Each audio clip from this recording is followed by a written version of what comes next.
राधे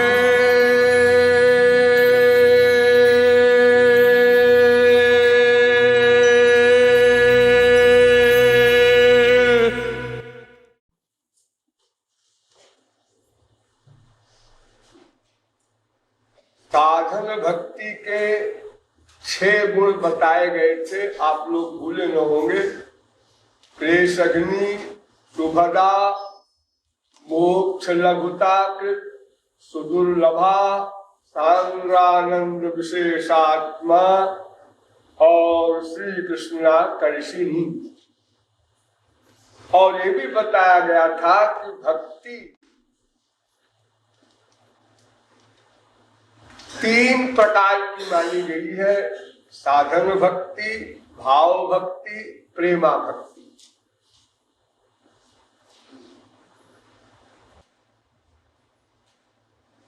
तो साधन भक्ति में क्या करना है और वो साधन भक्ति यानी साधनावस्था की भक्ति कितने प्रकार से की जाती है, थोड़ा इसको समझ लीजिए। ये साधन भक्ति 2 प्रकार से की जाती है। एक को वैधि भक्ति कहते हैं और एक को रागानुगा भक्ति कहते हैं। वैधि भक्ति शासनेनैव शास्त्रस्य, शास्त्र के अनुविधि के अनुसार भक्ति करें, यानी शास्त्र की विधि भी माने प्लस भक्ति भी करें, वर्णाश्रम धर्म का पालन भी करे और भक्ति भी करे, यानी मन से भक्ति करे, शरीर से वर्णाश्रम धर्म का कर्म करे। ये वैधि भक्ति है। वैधि माने विधि से युक्त, और विधि माने जो वेद का संविधान है उसके अनुसार जो वर्क करे वो वैधि भक्ति।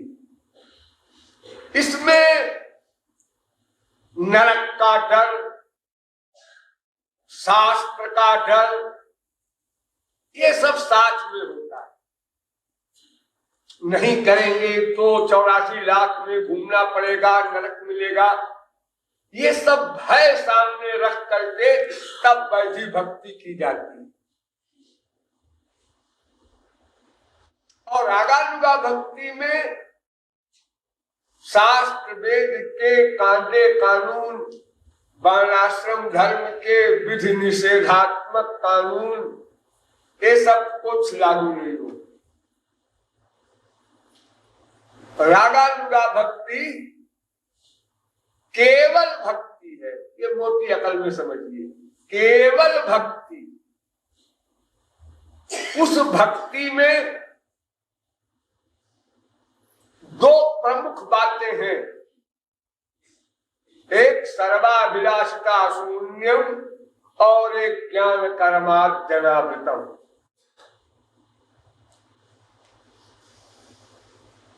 सर्वाभिलाषिता शून्यम पहली शर्त, यानी अहेतुकी। भागवत में इसके लिए शब्द आया अहेतुक प्रतिहता। उसको भक्तरतामृत सिंधु में लिखा सर्वाभिलाषिता शून्यम और नंबर 2 ज्ञान कर्मार्जनावृतम। भागवत में कहा अहेतुकी और अप्रतिहता। और आचार्यों ने भी सर्वोपाधि विमुक्तम तत्पर निर्मलम इत्यादि कहा है। सबका आशय यही 2 है। उसी को नारद जी ने कहा है कामना रहितम नशा कामय मानस।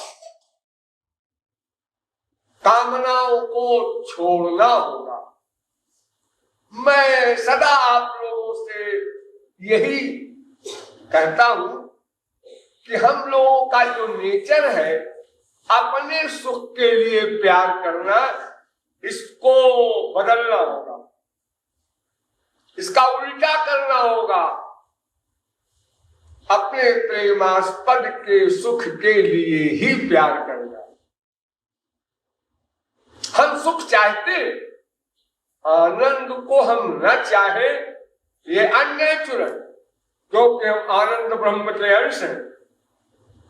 लेकिन हम आनंद इस प्रकार का चाहते हैं कि जब प्रियतम की सेवा करें, उनको आनंद मिले, तो उसे देखकर हम आनंदमय हो, ऐसा आनंद चाहते हैं।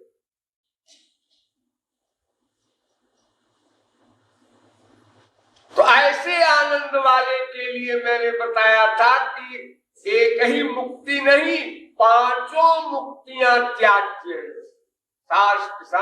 सारूप, एकत्व, द्वैत मुक्ति जो चार है वो भी वर्जित है, हमें नहीं चाहिए। बिना मत सेवन जना, हाँ सेवा मिले फिर कोई मुक्ति दे दो, ये मुक्ति गई भाड़ में, नरक में वास दे दो। कामं हवा स्वप्निनैर्निरयेषु चेतो लिवत् यदि नुते पदयो नमेत। सनकादिक परमहंस कह रहे हैं, महाराज नरक में वास दे दो, नरक में वास दे दो। अरे तुम परमहंस हो, तुम नरक में क्यों जाओ? नहीं, मेरा मतलब ये, आप चाहे तो दे दे, बशर्ते कि मेरा मन आपके चरणारविंद मकरंद का मिलिंद बना रहे। आपकी भक्ति युक्त नरक अनंत कोटि ब्रह्मानंद के बराबर है। तो हमें मुक्ति से कोई दुश्मनी नहीं, अरे भुक्ति से भी कोई दुश्मनी नहीं। जन्म जन्म प्रभु पद कमल, अनंत बार जन्म दो, बस आपका निष्काम प्रेम मिला रहे, सेवा वासना बढ़ती रहे, फिर हमें इससे कोई मतलब नहीं आप उसके साथ में क्या दे रहे हैं, कुछ भी दे दीजिए जो आपको पसंद हो। तो सर्वाभिलाषा शून्यम जो पहली सीढ़ी है, हमें कामनाओं को छोड़ना होगा। और क्यों छोड़ना होगा? इसलिए कि ये कामनाएं अंतःकरण में रहती हैं, उसी अंतःकरण से सेवा कामना पैदा करना है। तो जब तक ये कामनाएं हटा के और सेवा कामना लाई नहीं जाएगी, तब तक उपासना का स्वरूप ही नहीं बनेगा, साधना भक्ति ही नहीं प्रारंभ होगी। अरे भाई, साधना भक्ति किससे करना है? मन से। वो बैठी भक्ति करो चाहे रागानुगा करो, मन से करना है। वो नवधा भक्ति जो आप लोग सुनते हैं वही भक्ति है, वही रागानुगा वाले के लिए भी है, वही बैठी भक्ति वालों के लिए भी है। श्रवण जो आप लोग इस समय सुन रहे हैं ये भी भक्ति है। कीर्तन ये जो आप लोग करते हैं, स्मरण ये भी आप लोग करते हैं। इसी प्रकार और भी है, अर्चन वगैरह, ये 9 प्रकार की जो भक्ति है, इनमें सबसे प्रमुख है स्मरण। अब स्मरण के साथ कीर्तन करो, चाहे जप करो, चाहे अर्चन करो, चाहे श्रवण करो, चाहे कुछ करो, शेष 8 कोई करो, लेकिन स्मरण परम आवश्यक है, क्योंकि मन ही तो स्मरण करेगा भगवान का। और अगर स्मरण नहीं किया तो मन तो संसार में अटैच रहेगा, और इंद्रियों से आप कीर्तन वगैरह करेंगे तो उससे काम नहीं बनने वाला। वो तो आप लोग अनंत जन्म कर चुके, इतना कीर्तन आप लोगों ने किया है अनादिकाल से अब तक कि एक भगवत प्राप्ति नहीं, अनंत भगवत प्राप्ति हो जानी चाहिए थी, लेकिन एक भी नहीं हुई, क्योंकि आपके गाइड ने आपको ये नहीं बताया कि उपासना मन को करनी है। जब तक मन स्मरण न करेगा भगवान का, तब तक जितनी भी साधना तुम करोगे वो तो फिजिकल ड्रिल है, वो तो शारीरिक वर्क है। मन के अटैचमेंट को ही भगवान के यहाँ नोट किया जाता है, वर्क को नोट किया ही नहीं जाता, लिखा ही नहीं जाता। जैसे 0 में आपने गुणा किया, 0 गुणे 0 बराबर 0, और 0 गुणे लाख बराबर 0, 0 गुणे करोड़ बराबर 0। आप 0 में गुणा कर रहे हैं, इसलिए उत्तर में 0 ही आएगा। यदि मन का लगाव भगवान में है तो फिर करोड़ों मर्डर कर रहा है अर्जुन, और भगवान अपनी डायरी में बिल्कुल 0 लिखते हैं। कुछ नहीं किया, अर्जुन ने कुछ किया ही नहीं। अजी लाखों करोड़ों गवाही है उनके सामने, इतने खून किए हैं उसने महाभारत में, सब बकवास। अरे खून करने की बात तो छोड़ो, वो तो चिंतन भी उसने नहीं किया, किसी के प्रति विरोध का चिंतन भी नहीं किया। पहले चिंतन होगा फिर वर्क होगा ना। किसी का मर्डर करेगा कोई तो पहले चिंतन करेगा, प्लानिंग करेगा, तमाम प्रयत्न करेगा। उसने चिंतन ही नहीं किया, क्योंकि सर्वेषु कालेषु माम् अनुस्मरो तेषां नित्याभियुक्तानां यो मां स्मरति नित्यशः तेषां सततयुक्तानां एवं सततयुक्ता ये।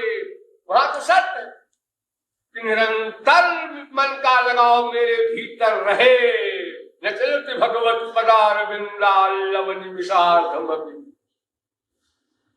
तो अर्जुन का मन तो निरंतर भगवान में था, तो कौन से मन से दुश्मनी सोचेगा वो?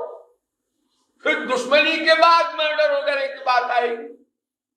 अर्जुन ने कुछ नहीं किया, श्री कृष्ण कह रहे हैं, और हमारी पार्टी करोड़ों की कह रही नहीं नहीं मर्डर किया, मैंने आंखों से देखा, उसकी स्त्री विधवा बैठी है रो रही, जाके मिल लो, पक्की गवाही। भगवान कहते हैं तुम सब अंधे हो, तुम्हारे आंख नहीं है, तुम जानते नहीं हो, क्योंकि तुम भीतर नहीं घुस सकते हो। इसको वर्क नहीं कहते। अगर हमारे देश की मिलिट्री को हमारे यहाँ का जनरल ऑर्डर देता है, प्राइम मिनिस्टर ऑर्डर देता है कि दुश्मन के देश पर हमला करो, उनके सैनिकों पर हमला करो, उनको मारो, उनके टैंक तोड़ दो, हवाई जहाज गिरा दो, पुरस्कार मिलेगा। और हमारे मिलिट्री मैन ऐसा करते हैं तो उनको महावीर चक्र वगैरह इनाम मिलता है, उनको फांसी नहीं होती, सजा नहीं होती। तो उसी प्रकार अर्जुन का मन भगवान में है, इसलिए उसके द्वारा किए हुए कर्म कर्म ही नहीं है। हनुमान के द्वारा इतने मर्डर हुए, लंका जला दी गई, लेकिन भगवान राम ने अपनी डायरी में कुछ लिखा ही नहीं। जिस अपराध पर बाली को मारा, छोटे भाई की बीवी में बुरी निगाह किया तूने, ताहि बढ़े कछु पाप न होई। और वही सुग्रीव अपने बड़े भाई की बीवी भाभी को बीवी बनाता है, और भगवान राम अपनी डायरी में कुछ लिखते ही नहीं, लिखते ही नहीं, क्योंकि उसका मन भगवान में है। इसलिए उसके किए हुए कर्म का कोई हिसाब किताब कहीं कुछ नहीं लिखा जाएगा। तो मन का अटैचमेंट जहां है उसी का फल मिलेगा, क्रिया से कोई मतलब नहीं। ईश्वरीय कानून के हमारे संसार में भी यही कानून है। अगर 1 अप्रैल को कोई आपको फूल बनावे और आप मुकदमा दायर करें और वो वहां कह दे कोर्ट में कि हुजूर हो तो 1 अप्रैल था इसलिए हमने मजाक किया था। अरे हाँ हाँ 1 अप्रैल का मुकदमा लेके आ रहे, कोई इंपॉर्टेंस नहीं, क्योंकि मन की मंशा खराब नहीं। हमारी दुनियावी गवर्नमेंट भी कानून में एक सब सेक्शन बनाए हुए हैं, अगर मंशा नहीं है उसकी और एक्सीडेंट हो गया, गाड़ी भी ठीक, ड्राइवर भी ठीक, ब्रेक भी ठीक, सब चीज ठीक, साइड भी ठीक, स्पीड भी ठीक, वो आके हमारे गाड़ी के सामने गिर पड़ा, मारा तो मैं क्या करूं? कोई सजा नहीं लूं। हमारी मंशा नहीं थी, बस ये सिद्ध हो जाए। लेकिन अब संसार में तो अन्न बन्न सब काम चलता है, भगवान तो स्वयं हमारे आइडिया नोट करता है, इसलिए वहां खपर सपर नहीं होगा। वो केवल हमारे आइडिया नोट करेगा और स्वयं फल देगा। उसने किसी महापुरुष को यह काम नहीं दिया कि लोग कहेंगे भाई ये महात्मा जी को दे दिया था भगवान ने, उन्होंने कुछ गड़बड़ कर दिया। भगवान कहते हैं भाई ये काम मैं स्वयं करूंगा, स्वयं नोट करूंगा, स्वयं जजमेंट दूंगा, स्वयं दंड दूंगा या पुरस्कार दूंगा, जिस योग्य जो होगा। तो हमको सबसे पहले ये सोचना है कि इस नवधा भक्ति में स्मरण ही प्राण है। मैं बार बार आप लोगों को इशारा करता हूं, मने स्मरण प्राण, ये साधना का प्राण है। प्राण निकल जाएगा फिर क्या रह गया? अरे भाई देखो, एक मोटी अकल में सोचो, तुम लोग जो बोलते हो, रोज बातें करते हो संसार में, वो बातें इन्हीं स्वर व्यंजन अक्षरों में तो होती है, का खा गा घा आ ई उ, इन्हीं अक्षरों में तो बातचीत करते हो। हाँ, और इन अक्षरों का अर्थ भगवान, का माने भगवान, खा माने भगवान, आ माने भगवान, ई माने भगवान, उ माने भगवान, वेद में लिखा। तो इसका मतलब ये कि हम लोग जो बात करते हैं संसारी, उसमें भी भगवान का नाम तो यही है। अरे काका काका आई ऊ के अलावा और हम क्या बोलेंगे?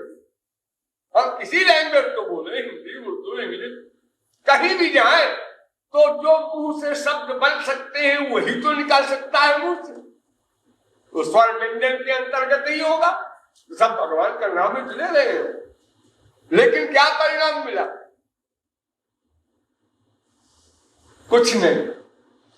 इसलिए नवधा भक्ति में स्मरण ही एकमात्र वास्तविक भक्ति है। अब उसके साथ कीर्तन भी रखो और जो तुम्हारी इच्छा हो, जिसकी जैसी रुचि हो, जैसे मन लगे। तो ये नवधा भक्ति जो है यही साधना भक्ति है। इसी को वैधी भक्ति वाला भी स्वीकार करेगा, इसी को रागानुगा भक्ति वाला भी स्वीकार करेगा। दोनों के लिए यही साधना है। लेकिन इसके साथ शर्त लगी है, सर्वाभिलाषिता शून्यम। क्योंकि हमने अगर भक्ति की और कामना मन में रखे हैं तो फिर कामना की भक्ति हो रही है, श्री कृष्ण की भक्ति नहीं हो रही है। देखो यो समझो गधे की अकल, आपके बेटे में आ सकती है। हाँ, आपका बेटा सीरियस बीमार है, जी हाँ, मान लीजिए आप डॉक्टर के पास भागे भागे जाते हैं, जी हाँ, डॉक्टर के पास जाके कितनी बेहबलता से आप कहते हैं, डॉक्टर साहब क्या है भाई, उधम मचा रखा है, अरे मेरे बेटे का हालत बहुत सीरियस है, जल्दी चलो। अरे भाई ठहरो, अब ऐसे कैसे चलेंगे, एक मरीज का ऑपरेशन कर रहे हैं। अरे डॉक्टर साहब इतनी देर नहीं, ठीक है वो, फिर क्या होगा हमारे बच्चे? ये जो व्याकुलता से डॉक्टर से बात कर रहा है, तो क्या ये डॉक्टर का भक्त है? नो, ये भक्त अपने बेटे का है, इसका अटैचमेंट अपने बेटे में है। ये डॉक्टर के जो पैर छू रहा है, हाथ जोड़ रहा है, रुपया भी दे रहा है, ये सब जो खुशामद कर रहा है, ये डॉक्टर की भक्ति नहीं है, ये अपने बेटे की भक्ति है। तो उसी प्रकार अगर हम आंसू बहाते हैं भगवान के आगे और मांगते हैं संसार, तो वो संसार की भक्ति मानी जाएगी, भगवान की भक्ति नहीं। अरे भक्ति माने मन का अटैचमेंट हो भगवान में, वो तो हमारा हो नहीं रहा। हमारे मन का अटैचमेंट तो कामनाओं में है, जागतिक कामनाओं में, सांसारिक कामनाओं में। इसलिए निषेध कर दिया रसिकों ने सबसे पहले यही, गुण रहितम कामना रहितम, कामनाओं को छोड़ना होगा। उपासते पुरुषम ये या कामा, वेद कहता है कामनाओं को छोड़कर उपासना करो, क्योंकि मन ही से उपासना करना है भगवान की, और मन ही से ये संसार की कामना करना है। और मन एक, अगर दो मन होता, जैसे दो आंख है, दो कान है, दो हाथ है, दो पैर है, ऐसे दो मन होता हमारे पास, तो एक मन से संसार की कामना करते, एक मन से भगवान की उपासना करते। लेकिन उधो जी मानना भय 10-20, एक ही मन, चाहे संसार की कामना बना लो, चाहे भगवान की कामना बना लो। कामना बनाना यही उपासना है, भक्ति है, साधना है। ये भगवान की भक्ति क्या है? भगवान की कामना बना लो। संसार की कामना बनाए हो, हाँ, अब भगवान की बना लो। संसार की भक्ति कर रहे हो, अब भगवान की भक्ति कर लो। तो ये भक्ति में क्या करना है? बस कामना बनाना, कामना बनाना है। अब जब कामना बन गई, स यथा कामो भवति तत्क्रतुर् भवति। वेद कहता है जहां तुमने कामना बनाया, चाहे संसार की हो चाहे भगवान की हो, तो उसी का संकल्प करोगे बार बार, चिंतन मनन। और जितना चिंतन करोगे उतने अटैचमेंट होगा, लगाव होगा, नेचुरल, वो भक्ति होगी।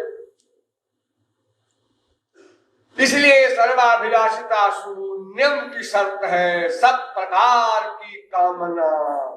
सब प्रकार माने दो ही कामना प्रमुख है, एक भुक्ति एक मुक्ति। जितना संसार माया के एरिया का सुख है, ऐश्वर्य है, विभूतियां है, इनकी कामना का नाम भुक्ति। और इन संसार की बीमारी से मुक्त हो जाने वाली जो मुक्ति है, दूसरी कामना वो है।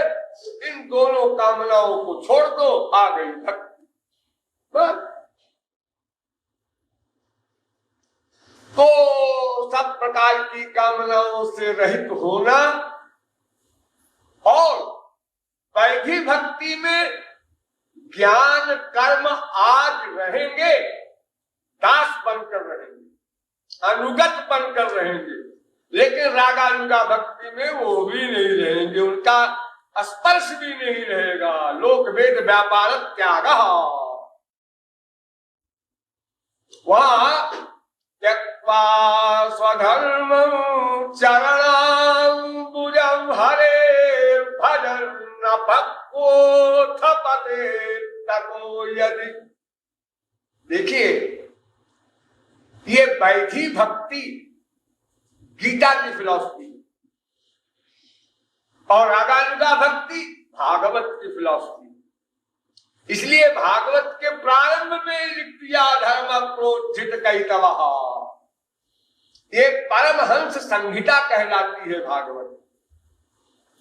परमहंस लोग जहां खड़े हैं, अब वहां से प्रारंभ होगी भागवत। और गीता को जहां अर्जुन खड़ा है अज्ञान अवस्था में, अटैचमेंट के कारण, ये मेरे परिवार वाले हैं, मेरे परिवार वाले। तेरा परिवार कौन सा? तू तो आत्मा है अर्जुन। तेरे परिवार वाला यहाँ कौन है जो युद्ध नहीं करने जा रहा? हथियार छोड़ के बैठ गया, ये मेरे क्या मेरे बकता है, ये तेरे कोई नहीं है, तू तो आत्मा है। आत्मा का रिश्तेदार तो बस एक ही है, परमात्मा। ये तो शरीर के नाते वाले हैं जिनको देखकर तू मोह कर रहा है। तो अज्ञानी के लिए गीता और ज्ञानियों की अंतिम सीमा पर पहुंचे हुए जीवन मुक्त परमहंस सुखदेव परमहंस के लिए भागवत। तो रागानुगा भक्ति के सिद्धांत के अनुसार भागवत जहां कोई विधि, कोई निषेध, कोई वैदिक कायदे कानून, ये सब कुछ नहीं। आज्ञा एवं गुणान दोषान मया दृष्टान विश्वकान धर्मान संत्यज्य सर्वान मां भजे देवर्षि भूताप्त नृणाम पितॄणाम न किं करो। तो रागानुगा भक्ति वालों के लिए ये ज्ञान कर्माद्यनावृतम है, यानी ज्ञान कर्म योग तपश्चर्या सबको फेंक दो बाहर, टच मत करो, ये आने न पावे बीच में, खबरदार, डिस्टर्ब करेंगे, सरदर्द है। वैधि भक्ति वाले अपना इनको सर्वेंट बना के वो भी रखें।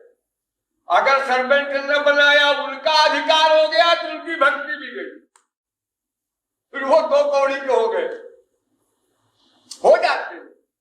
अगर गुरु सही न हुआ तो फिर रिद्धि सिद्धि प्रेरे बहु भाई, ये बीच की जो चीजें हैं चमत्कार वाली, ये मिल जाती है जब तो कहता है बस मिल गया आगे कुछ न होगा, उसी में बेचारा फंस जाता है, बंध जाता है। और 10 दिन चमत्कार दिखाया यहाँ वहां और फिर सब चमत्कार के कारण तपश्चर्या या सिद्धि समाप्त हो गई और फिर वही आ गया जहां से चला था। इसलिए रागानुगा भक्ति के अनुसार ही आप लोगों को भी चलाया जा रहा है, क्योंकि शास्त्र वेद को समझना फिर उसके अनुसार चलना, ये सब इस कलयुग में तो असंभव है। काली नहीं धर्म न भक्ति विवेकु, समझने ही कठिन है उसका, फिर करने वाली बात में अनेक बाधाएं हैं। एक यज्ञ करने चलो तो उसमें षड्भी संपद्यते धर्म, एक भी नियम का पालन सही नहीं हो सकता। इसलिए रागानुगा भक्ति ही, कोई योग्यता की आवश्यकता नहीं, कोई बल की आवश्यकता नहीं। धातुर्दया दुर्बले, जो अपने को निर्बल असहाय अकिंचन निराधार स्वीकार कर ले भीतर से, बस उस पर कृपा हो जाती है, यानी फैक्ट को मान ले।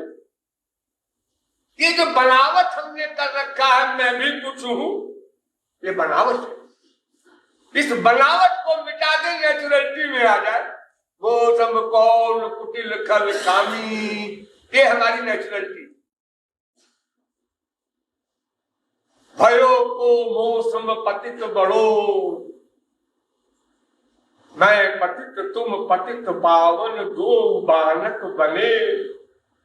ये जो आप महापुरुषों की वाणी पढ़ा करते हैं, ये आपकी असलियत है, इसी असलियत को मान लो। जी ये कैसे हो सकता है? अनंत संत आए लौट गए, अनंत भगवान के अवतार आए चले गए, लेकिन हमने एडमिट नहीं किया ऐसा कभी भी। हाँ, अगर संसारी कामना है तो हमने तो अवश्य माना है। एक कामी कामिनी के आगे सरेंडर करता है, एक लोभी सेठ के आगे सरेंडर करता है, वहां हमने दिया शरणागति मानी, स्वीकार। लेकिन गुरु और भगवान, महापुरुष और भगवान, इन दोनों की शरणागति न करने की प्रतिज्ञा करें। इसीलिए अनादिकाल से अब तक हमारा फ्यूचर डार्क में रहा, अंधेरे में पड़ा हुआ है। जब कभी ये संजोग बनेगा, कोई महापुरुष मिलेगा और उसके प्रति अनुकूल ही चिंतन होगा, अनुकूल ही, तब शरणागति का अध्याय प्रारंभ होगा। तब उसके आदेश के अनुसार हम साधना करेंगे, तब हमारा अंतःकरण शुद्ध होगा, तब अपने लक्ष्य की प्राप्ति होगी। तो वो साधना भक्ति जिसमें ये दो बीमारियां न हो, रागानुगा भक्ति, मोक्ष पर्यंत की कामनाएं न हो, ज्ञान कर्म योग तपश्चर्या किसी प्रकार के साधन का डिस्टर्बेंस न हो, ऐसी भक्ति,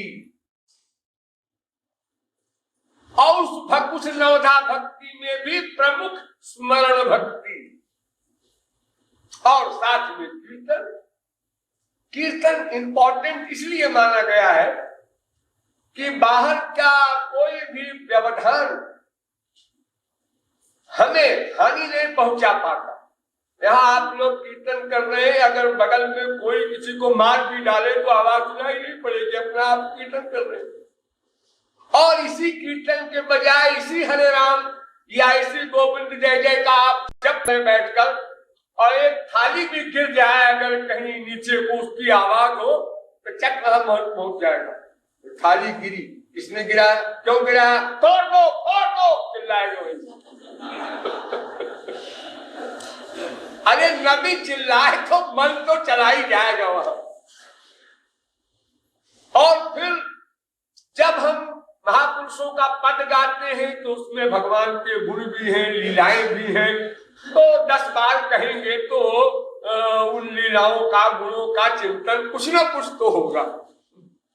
इसलिए संकीर्तन का विशेष महत्व बताया गया है शास्त्रों वेदों में, लेकिन प्रमुख है स्मरण। तो इस प्रकार साधना भक्ति करने के बाद भाव भक्ति पर हम पहुंचते हैं। ये प्रेमा भक्ति और साधना भक्ति के बीच में है भाव भक्ति। ये भाव भक्ति की जाती है, हाँ, की भी जाती है। की भी जाती है क्या मतलब? मतलब भाव भक्ति उसे कहते हैं जिसमें भगवान में मन लगने लगे। हमारी भाषा में समझिए, भगवान में मन लगने लगे। जिस दिन वो स्मरण कीर्तन भजन हमको न मिले, हम न करें, परेशान रहे, अरे क्या आज का दिन बेकार गया, यानी रहा न जाए, ये नेचुरलिटी आ रही है। 10% अभी नहीं आई, आ रही है। यानी मन लगाना, मन लगाना, मन लगाना, ये साधना भक्ति। और मन लगने लगना, लगने लगा, ये भाव भक्ति। और मन लग गया तो भाव भक्ति कंप्लीट हो गई। तब गुरु कृपा से वो प्रेमा भक्ति मिलती है। वो लाडिनी संविदंश शुद्ध सत्व नाम की वस्तु है। यानी भगवान की पर्सनल पावर है लाडिनी शक्ति, और संविद शक्ति उसका अंश रूप ये शुद्ध सत्व है। ये सत्व माया वाला नहीं, सत्वगुण रजोगुण वाला अलौकिक दिव्य सत्व, वो है प्रेम। वो जो मिलता है वो किया नहीं जाता, हो भी नहीं जाता, वो कोई किसी साधन से कहीं से ला भी नहीं सकता, वो तो कृपा साध्य ही है। तो भाव भक्ति में मन लगने लगा, मन लगने लगा, तब उसमें उसकी पहचान बताते हैं। शांतिरव्यर्थ कालत्वं विरक्तिर्मानशून्यता आशा बंध समुत्कंठा नाम गाने सदा रुचि आसक्तिस्तद्गुणाख्याने प्रीतिस्तद्वसति स्थले। इतने सारे लक्षण होते हैं। जब कोई भाव भक्ति पर पहुंचता है। जैसे पहला शांति, सहनशीलता, एक एक शब्द पर ध्यान दो और इसी पैमाने से अपने अपने को नापो, नहीं तो कंफ्यूजन हो जाएगा। समझे रहोगे हम बहुत आगे बढ़ गए और अभी बहुत नीचे हो। ये पहली चीज शांति, सहनशीलता। अब आप लोग अपनी बुद्धि से पूछिए, तुम सहनशील हो? बुद्धि कहेगी हाँ। हाँ महाराज जी, मैंने बुद्धि से पूछ लिया, वो कहती हाँ तुम सहनशील हो। अरे बुद्धि से मत पूछो, बुद्धि तो उत्तर देगी। अब बुद्धि ही गड़बड़ में पड़ी है तो अपने खिलाफ उत्तर क्यों देगी वह? ये महापुरुषों से पूछो। तो महापुरुष लोग कहते हैं क्षोभहेतावपि प्राप्तौ क्षान्तिरक्षुभितात्मनः, यानी क्रोध का कारण हो अब क्रोध न आवे। अब इस समय क्रोध का कारण नहीं है आपके सामने, तो आप सब लोग क्रोध रहित हैं। कोई भी आए देख ले, जितने बैठे हैं किसी में क्रोध है? किसी में नहीं। तो सब क्रोध से परे है ना, एक भी नहीं है परे। पर दिखाई तो नहीं पड़ता, वो चोर भीतर छुपा है। जब उसका हेतु, रीजन, कारण आ जाएगा तो प्रकट हो जाएगा। जरा जब कोई धक्का मार दे अपने बगल वाले को, आ गया रीजन। वो ताक में रहता है भीतर बैठा बैठा कि हमारा कारण मिले और हम अपना विराट रूप दिखावे। अगर क्रोध का कारण नहीं है और क्रोध नहीं आता तो गला भी कर लेता है, कोई बड़ी बात है। क्रोध का कारण हो, एक आदमी अपमान कर रहा है बार बार और तुम्हारे ऊपर असर न हो, तो समझो कि हम भाव भक्ति में प्रवेश कर रहे हैं। एक पैमाना है। शांति, ये पहला बताया। अव्यर्थ कालत्व नंबर 2, एक सेकंड का समय भी अगर कोई संसारी बात कर रहा है तो ऐसा लगे जैसे कोई जबरदस्ती मेरे मुंह में गोबर और मिट्टी आज भर रहा है कि खाओ उसी को। और हम गोबर और मिट्टी कैसे खाएं? यानी एक क्षण का समय भी संसारी विषयों में रुचि न उत्पन्न करे। एक शब्द पर ध्यान देना, इंटरेस्ट जिसे आप कहते हैं। ड्यूटी तो आपको संसार की करनी पड़ेगी, कीजिए, इंटरेस्ट न हो। वो हमें जो अच्छा लगता है। किसी ने कहा तुमने सुना क्या, वो है ना वो तुम्हारे, हाँ वो उनकी वो लड़की है ना, हाँ वो, अच्छा रहे तो नहीं बताते। अरे बताओ क्या, बड़ा इंटरेस्ट आ रहा है आपको सुनने में। उनकी लड़की भगवान का कीर्तन कर रही थी। अरे ये कौन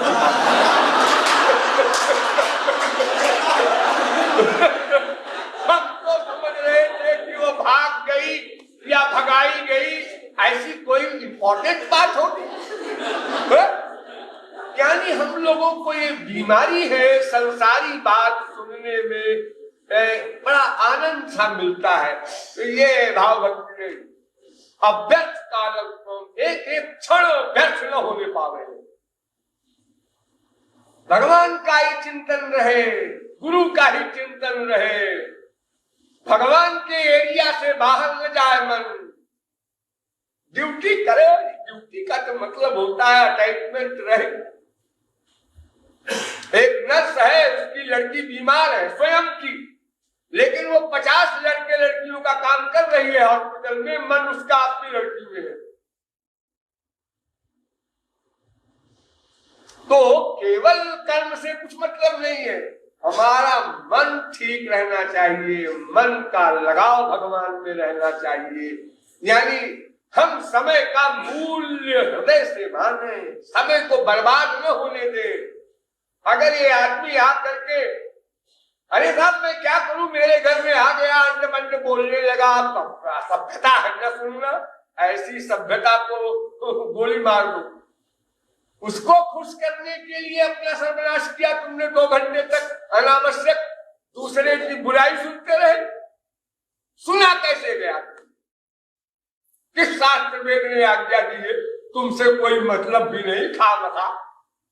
अरे तुम्हारे पास बुराई का तो ढेर है, काहे को आ गए दूसरे के यहां ढूंढने के लिए? तो पहला शांति सहनशीलता, दूसरा अव्यर्थ कालत्वम, समय न बर्बाद हो, तीसरा विरक्ति, माने संसार के जितने भी आंख के विषय, कान के विषय, नासिका के विषय, रसना के विषय, त्वचा के विषय, ये 5 विषय हैं।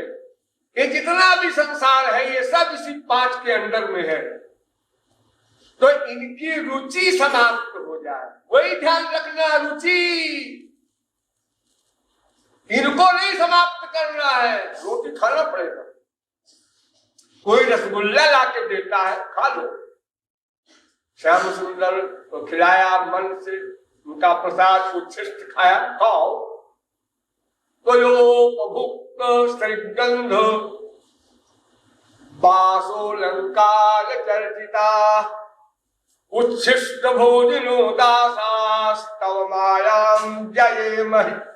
उद्धव परमहंस कहते हैं, श्री कृष्ण आपका प्रसाद रूप सब कुछ, सब कुछ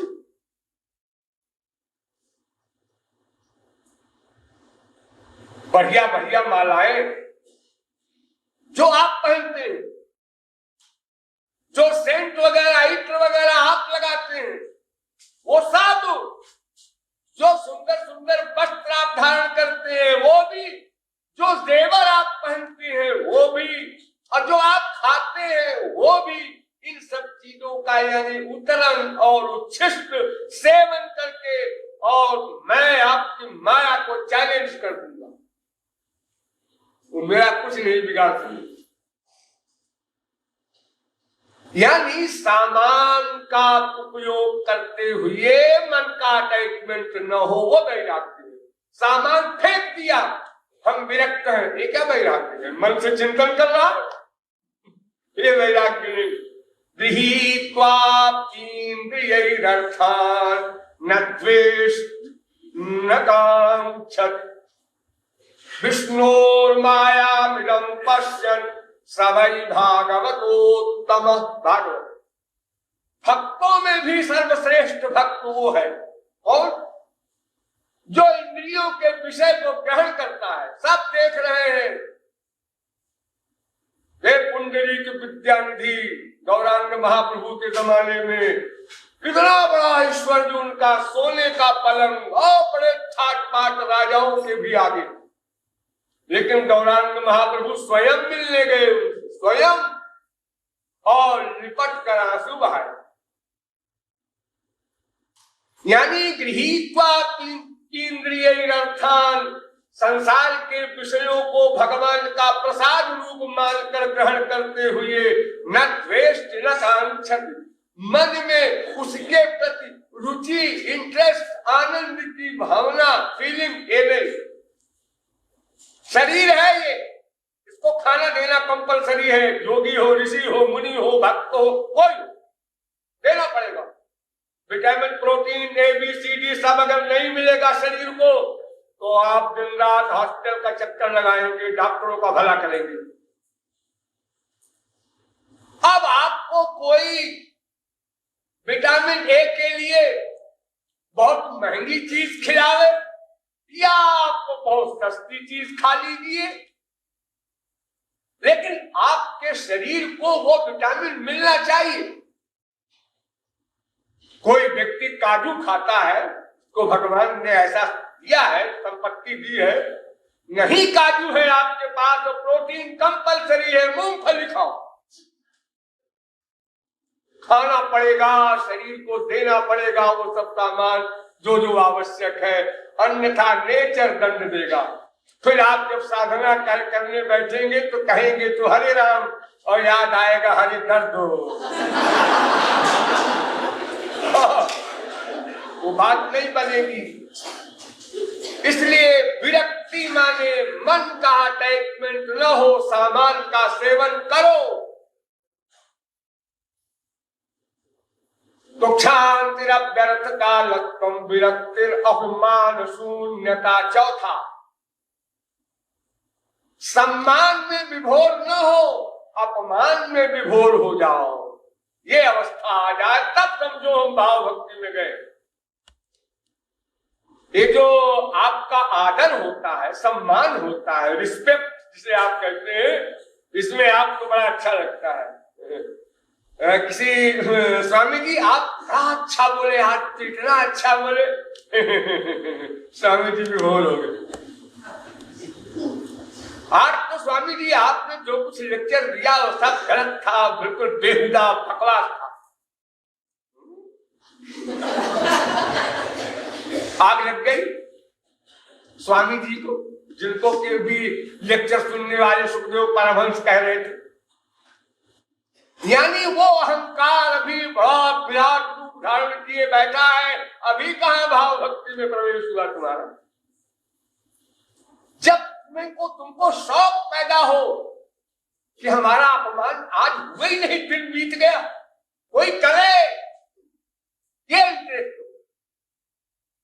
और मिले जो अपमान तो विभोर हो जाओ। बिल्कुल ठीक कह रहे हैं आप।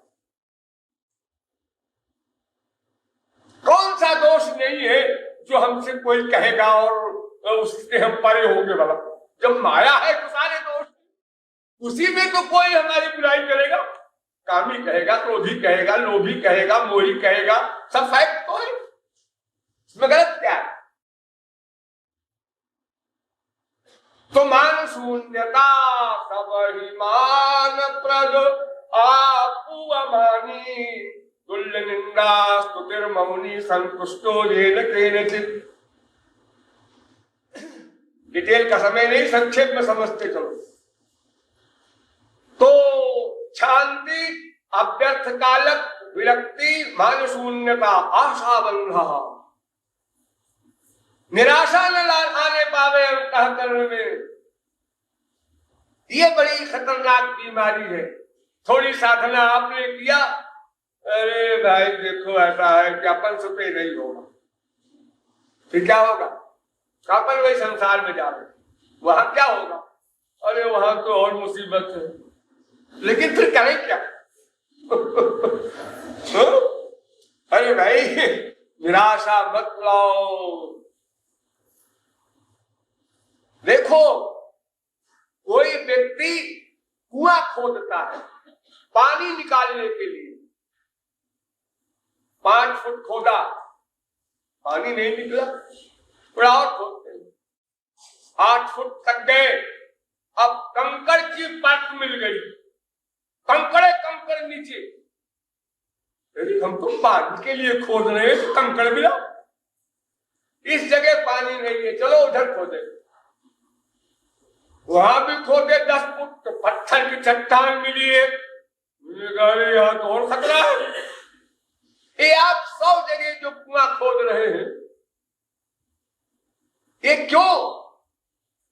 वो आशा की आशा बंध नहीं है, आप निराशावादी है। एक ही जगह खोदते जाइए, पत्थर की चट्टान को काटिए, अगर कंकड़ की परत मिल गई है उसको तोड़िए, बस नीचे पानी मिलने वाला है, उसी समय आप चूक गए और जगह खोदने लगे।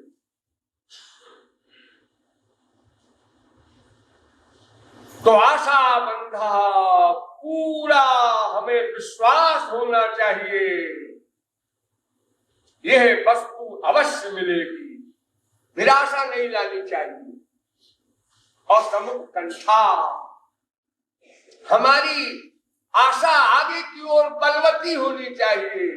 और नाम गाने सदा रुचि भगवान के नाम में इतना माधुर्य का अनुभव हो कि लगातार उसको पीने पर भी तृप्ति न हो। अच्छा बस करो भाई, 2 घंटे कीर्तन हो गया, कोई सीमा होती है लगातार कीर्तन की।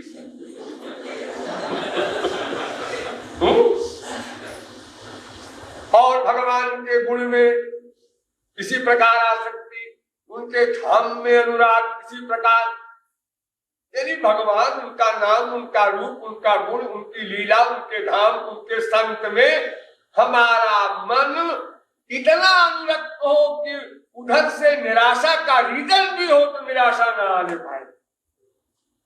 ये सब नेचुरल जब होने लगे तो समझो कि अब भाव भक्ति पर हम पहुंच रहे हैं।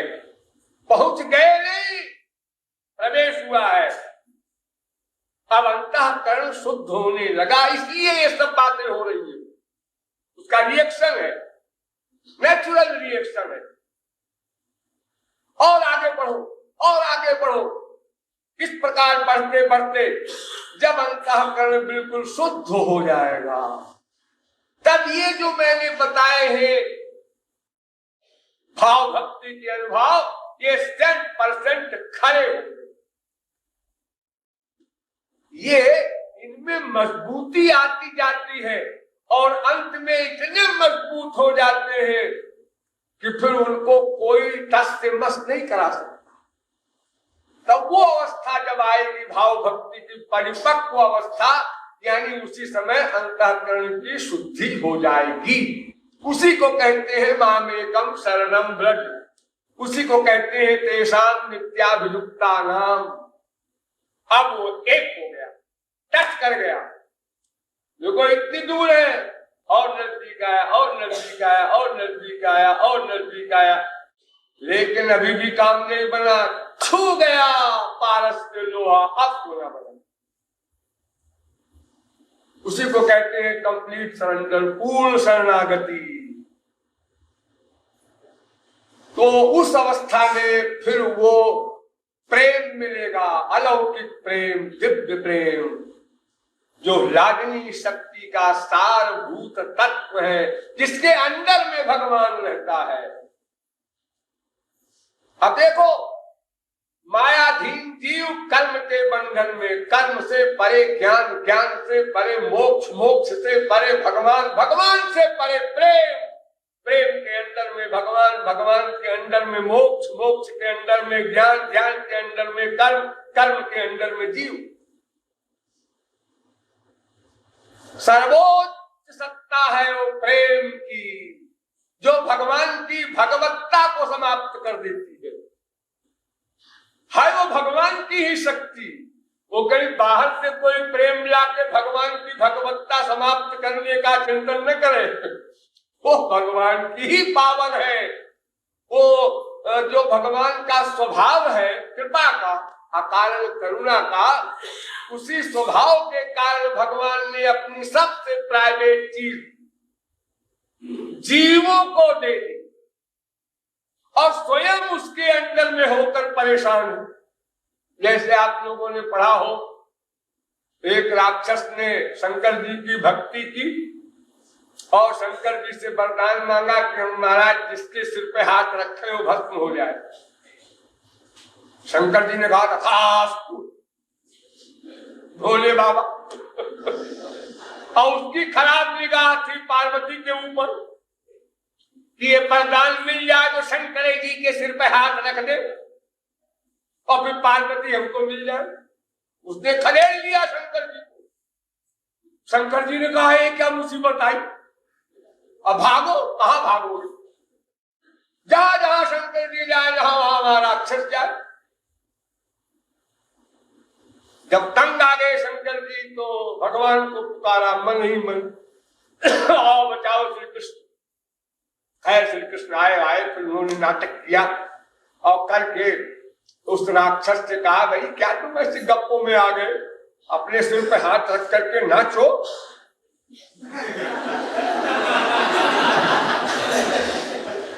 अब मोहिनी रूप बनाया, अपने सिर पे हाथ रख करके नाचो, फिर मैं तुम्हारी प्रेयसी बन जाऊंगी। तो उसने आसक्त तो था ही, भगवान के रूप माधुर्य पर कौन आसक्त न होगा, फिर वो स्त्री बन जाए तो फिर क्या बात है?